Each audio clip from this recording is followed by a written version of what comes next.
Hi! Welcome to Marvlen TV. Ang i-recap ko ngayon ay isang pelikulang pinamagatan, Survival Family, na ipinalabas noong 2016, isang pamilyang Suzuki na nakatira sa party ng Tokyo. Sa simula ng pelikula, makikita natin sila na nakatira sa isang maliit lamang na apartment. Ang ama na si Yosuke habang kumakain, ay masaya itong nanunood sa television, habang ang dalawang anak ay busy sa kani-kanilang cellphone. Makikita natin dito na ang isang pamilya ay umaasa sa isang teknolohiya para aliwin ang kanilang mga sarili at halos wala ng oras sa isa't isa. Kinabukasan, oras na nang nagising si Yosuke, at napansin niyang hindi umaandar ang kanyang alarm clock. Nagmadali itong lumabas, at nagtanong sa kanyang asawa na si Mitsuo kung anong oras na. Ngunit hindi rin alam ni Mitsuo, dahil pati ang kuryente ay tumigil na dahil sa power outage. Nagising si Casey at nagulat ito na ang TV ay hindi rin gumagana. Sinubukan tawagan ni Yosuke ang management ng kuryente, ngunit pati ang telepono ay nakapatay din. Mabilis na nagbihis ang mag-ama para pumasok sa trabaho at eskwelahan. Nakita nila ang maraming tao sa apat na palapag ng elevator, at dito ay nalaman nila na dahilan sa pagkawala ng kuryente ay hindi rin gumagana ang elevator. Lahat ng mga tao sa floor na iyon ay naglakad pababa. Nagtataka sila sa biglaang outage. Samantalang si Yosuke ay late na ito, kaya nagmamadali itong pumunta sa station ng train, ngunit maraming tao ang nakatambay dito. Dahilan din sa outage ang nagpahinto sa mga train, sinubukan ng mga tao na sumakay ng taxi at bus, ngunit ang lahat ng mga di-kuryente at fluid system ay naka-down din. Makikita natin si Kimji na papasok sa paaralan gamit nito ang bisikleta, at sa lugar ng mataong lungsod ay walang umaandar na sasakyan. Nalilito si Kimji kaya naman umikot pa ito para makita ang mga taong naglalakad patungo sa trabaho. Nagtinginan naman ang matatanda sa bisikleta ni Kimji. Kalaunan, nakarating si Yosuke sa kanyang opisina. Pagkarating niya, ay nakasara pa pala ang mga automated front door. Ang nakakapagtaka pa dito, ay pati ang kanilang mga relo ay hindi gumagana, kaya naman hindi nila alam kung anong oras na. Ilan sandali pa ang lumipas, binasag ng kanyang kasamahan ang salamin na pinto, para pumasok sila sa loob at magtrabaho. Ngunit bigo silang dumating sa opisina nang malaman nila na pati ang mga computer ay hindi na rin gumagana. Sa kabilang eksena, makikita natin si Mitsuo, na nakikipag-usap sa labas ng bahay, at pinag-uusapan ang tungkol sa pagkawala ng kuryente, at ang ilang kababaihan ay nagmadaling pumunta sa tindahan para bumili ng kandila para sa gabi, samantalang si Mitsuo ay naniniwalang babalik ang kuryente kinagabihan. Ngunit sumunod pa rin siya sa mga kababaihan. Sa grocery store, nag-imbak ang mga tao ng mga pagkain, tubig at supply. Ganon din ang ginawa ni Mitsuo. Naghintay sa mahabang pila, para mabayaran ang pinamili. Dahil hindi gumagana ang makina, nag-announce ang cashier na cash lang ang tatanggapin nila. Dahil dito, umalis ang mga ibang tao sa linya, para kumuha ng pera mula sa ATM, ngunit hindi rin gumagana ang mga ATM machine. Samantala, sa opisina ni Yosuke naisip ng mga tao na hindi ito normal ang pagkawala ng kuryente, ngunit hindi sila sigurado kung ano talaga ang mali, kaya pinauwi sila ng kanilang boss sa araw na iyon, dahil hindi naman sila makakapagtrabaho ng walang computer. Habang pauwi, si Yosuke ay dumaan sa shop ng bisikleta para bumili. Ang mga presyo ng bisikleta ay tumaas dahil sa outage, subalit si Yosuke ay napilitang bumili nito. Kinagabihan, ang pamilyang Suzuki ay nagsindi ng kandila at kumain ng hapunan ng tahimik. Pumunta si Kimji sa toilet para tingnan dahil hindi gumana ang flush ng toilet. Kasabay nito hindi rin gumana ang pagdeli ng tubig mula sa gripo. Pagkatapos ng hapunan, ang mga bata ay bumalik sa kani-kanilang silid kagaya ng dati. Ngunit nainip ang mga ito na wala ang kanilang mga cellphone at internet. Ang pamilyang Suzuki ay lumabas sa sala at nakatingala sa langit. Pinaganda ang madilim na lungsod na nagmumula sa mga bituin. Ang pamilya ay nag-enjoy sa unang pagkakataon. Ng ikatlong araw, ito na ang naging sanhi ng pagkawala ng kuryente. Ang maruruming plato ay nakatambak sa lababo, at ang maruruming labanan ay nakasabit sa paligid ng apartment. Dahil sa walang kuryente, ang pamumuhay ng tao ay nagbago sa loob lamang ng 3 araw. Sa opisina ni Yosuke, hiniling ng senior sa lahat na huminto sa pagpasok sa trabaho, hanggang sa bumalik ang kuryente. Sumagot si Yosuke, na kung hindi sila magtatrabaho ay hindi sila kikita, ngunit sinabi ng senior, na alagaan na lang muna ang kanyang pamilya. Sinabi naman ito na ang paninirahan sa isang lungsod tulad ng Tokyo ay magiging lubhang mahirap sa panahon ganitong kondisyon, dahil malapit na silang maubusan ng pagkain at tubig. Sa labas ng opisina, nakita ni Yoshiki ang kanyang senior kasama ang pamilya na pupunta sa kanayunan. Si Yoshiki ay nag-iisip na gagawin din ito, ngunit meron pa rin itong pag-asa na ang lahat ay babalik sa normal.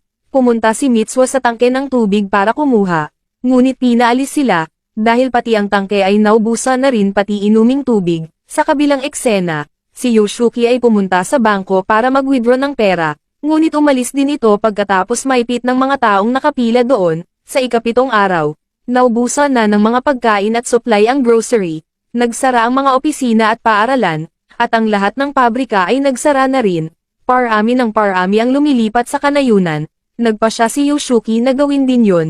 Kinabukasan, nag-impake sila at umalis ng maaga sakay ng kanilang mga bisikleta. Nakasakay ng bisikleta ang dalawang anak, samantalang nakaangkas naman ang nanay nila sa bisikleta ng kanilang ama. Kailangan nilang bumili ng tubig sa kalagitnaan, ngunit sobrang mahal nito. Si Mitsuo ay tumatawad, at nakabili siya ng ibang pangangailangan sa mababang presyo. Huminto sila upang magpahinga at kumain para sa maghapon biyahe. Agad naman silang umalis pagkatapos, sa wakas nakarating sila sa airport, para pumunta sa lugar ng ama ni Mitsuo na nakatira sa Kagoshima. Sinabi dito na meron pa rin flight, ngunit bigo silang nang makita ang mga taong nagrereklamo sa mga opisyal, dahil kamakailan lang ay na-cancel ang mga flight, at hindi mag-restart hanggat sa pagbalik ng kuryente. Dahil sa walang mapupuntahan, tumuloy ang pamilya sa isang hotel, sinamantala ng may-ari ng hotel ang pamilyang Suzuki at sinisingil sila ng napakalaki, ngunit hindi na nagreklamo ang pamilya. Habang kumakain sila, binanggit ni Casey na bumalik na lamang sa kanilang bahay, sagot naman ng tatay nila, na walang tubig at kuryente sa bahay nila, kaya imposibleng mabuhay doon, kakailanganin nilang makarating sa Kagoshima gamit ang mga bisikleta. Kinabukasan, pumunta si Casey at Kimji sa bookstore para kumuha ng mapa at ituro ang lugar, samantala, ang alak ni Yoshiki ay ipinagpalit nila sa isang bisikleta at pagkain.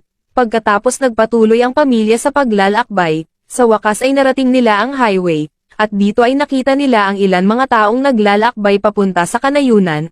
Kinahapunan, nagpahinga sila sa isang camp at nagpasya na manatili doon para sa isang gabi kasama ang iba pang manlalakbay. Nakita sila ng mag-asawa na umiinom ng tubig at humingi, ngunit nagsinungaling ang pamilya ni Suzuki na ito na ang huling bote. Sa sumunod na araw, nagpatuloy sila sa paglalakbay, at napunta sa madilim na tunnel na puno ng mga bangkay. Tinulungan sila ng mga matatandang babae na tumawid dito. Pang-labing araw na ngayon, mula sa pagkawala ng kuryente, nasa tabi ng ilog ang pamilya, at saktong naubos na ang huling bote ng tubig nila, dahil wala ng ibang paraan. Uminom ng tubig mula sa ilog si Yoshiki. Pagkaalis nila sa tabi ng ilog, isang bagyo ang bumagsak, dahilan para iwanan ng pamilya ang kanilang mga bisikleta, para sumilong sa malapit na lugar. Pagkatapos ng bagyo, binalikan nila ang kanilang mga bisikleta, at dito ay nakita na isang bisikleta ay nawasak ang gulong. Bukod dito, ang kanilang mga damit at pagkain ay sira na rin.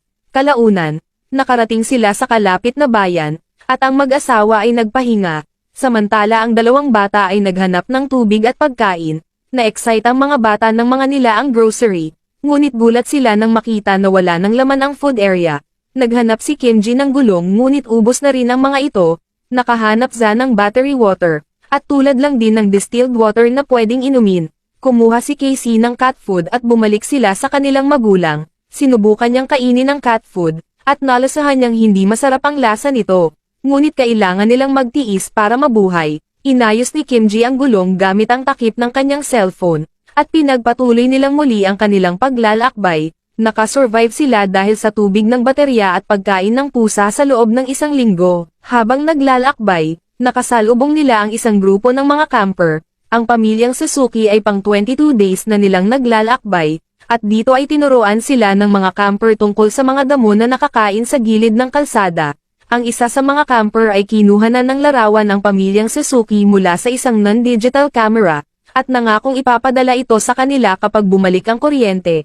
Pagkatapos, magkasama silang naglakbay ng ilang oras, bago pumunta sa kani-kanilang sariling destinasyon. Sa ika-43 days, nakarating ang pamilyang Suzuki sa harap ng isang aquarium. Makikita natin na busy ang mga tao sa panghuhuli ng isda para kainin. Masayang pumunta sa pila ang pamilyang Suzuki ay limitado na rin ang kanilang pagkain ngayon, ngunit pagdating sa kanila, ay naubos ng naibenta. nakiusap si Yoshiki sa lalaki na kahit bigyan na lamang ang kanyang mga anak, ngunit hindi siya nito pinansin, at dahil dito, nagpatuloy sa paglalakbay ang pamilyang Suzuki, ngunit hindi nagtagal na pagod ang mga ito dahil sa kakulangan ng pagkain at tubig. Napadpad sila sa bukid, at dito ay makakita si Yoshiki ng isang insekto. Kakainin na sana ito ngunit bigla nilang napansin ang isang baboy sa malapit, at dito ay pinagtulungan nila itong hulihin. Gang nahulog si Yoshiki kasabay ng baboy sa bangin, kalaunan tuwang-tuwa ang pamilya nang mahuli ni Yoshiki ang baboy, ngunit hindi nila ito kanyang hiwain. Kaya naman may dumating na isang lalaki para tulungan silang katayin ito. Nagpakilala ang lalaki, siya si Kanaka. Nakiusap ito na dalhin ang baboy sa kanyang farm, sa bahay ni Kanaka. Pinagluto nito ang pamilyang Suzuki, at mabilis naman kumain ang mga ito dahil sa sobrang gutom, hanggang sa sumunod na linggo ay nanatili sila sa tahanan ni Kanaka. Ngunit pagkatapos, ay nagpa siya ang mga ito na ipagpatuloy ang kanilang paglalakbay.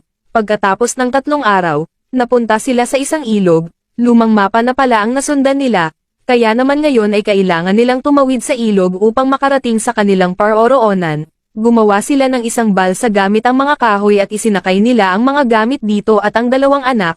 Bumalik si Yoshiki at Kimji para kunin ang mga bisikleta. Ngunit nang habang papatawid isang malakas na ulan ang bumuhos, at umagos ng mabilis ang tubig.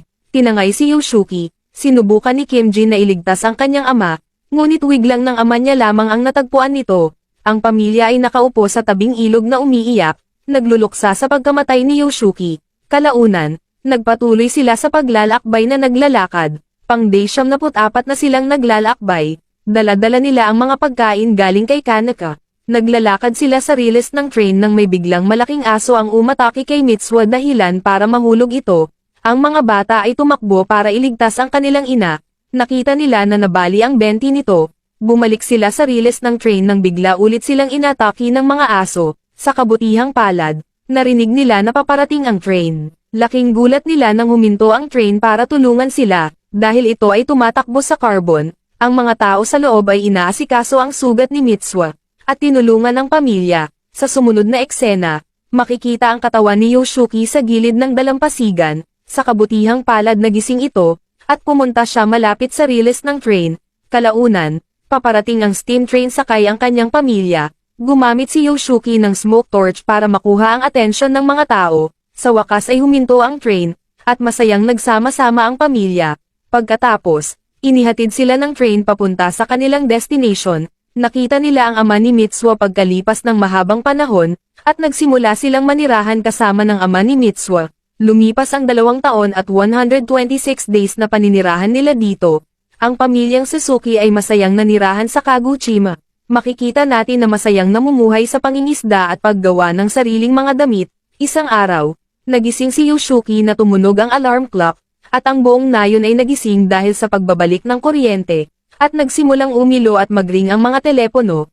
Ang lahat ay hindi nagulat, ngunit walang nakakaalam kung ano ang dahilan sa pagbabalik ng kuryente. Pagkalipas ng ilang linggo, bumalik ang pamilya sa dati nilang bahay sa Tokyo. Sinabi sa balita ang dahilan sa pagkawakan ng kuryente, na ang 2.5 taon ng outage ay dahil sa isang solar flare mula sa araw.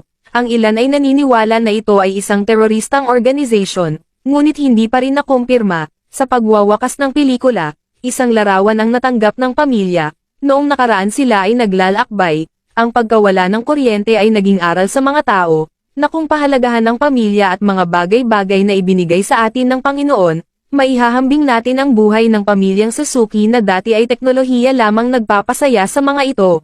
Ngunit dahil sa hirap ng pinagdaanan, sobrang inilapit sila sa isa't isa, at dito na nagwawakas ang ating recap video.